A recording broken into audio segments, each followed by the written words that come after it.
မင်္ဂလာပါရှင်ဒီနေ့၄လပိုင်း၄ရက်နေ့ရွှေစီ9000နဲ့50ဘတ်ပါရှင်မနေ့ရောင်းပေးတဲ့ဆိုင်ဖလန်းဆန်စာတုပတိတလာလူကျလင်သေးဆွဲ35နီးမှာပါမနေ့တပုံနဲ့ Facebook ကောက်ထုတွေ TikTok ကောက်ထုတွေအများတန်းရှိနေတဲ့အတွက်အားလုံးအထူးသတိထားကြပါပထမဆုံးရွှေဝယ်မဲ့သူရဲ့ပထမဆုံးရေးကြသွင်းမဲ့သူရဲ့စာအရင်ရေးလာပါဗီဒီယိုကောခေါ်ပြီးမှငွေလွှဲကြပါရှင်ရွှေနဲ့ပတ်သက်ရင်တတိမနာမည်နဲ့ဗန်နေတာအသုံးပြုပါတယ်တတိမနာမည်ကျဲဝီပါထိုင်းလိုအင်္ဂလိပ်လိုရေးထားပြီးသားတွေပြန်ပို့ပေးတာဖြစ်ပါတယ်အကောက်အထုတွေအထူးသတိထားကြပါရှင်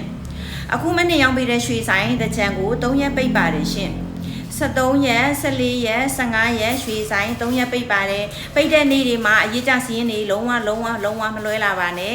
ဆိုင်ပိတ်တဲ့အတွက်မနေစီးရင်လုပ်ပေးလို့မရပါဘူးတကြံပြန်ဖွင့်ပြီးဆိုမှသာလွှဲလာပေးကြပါရှင်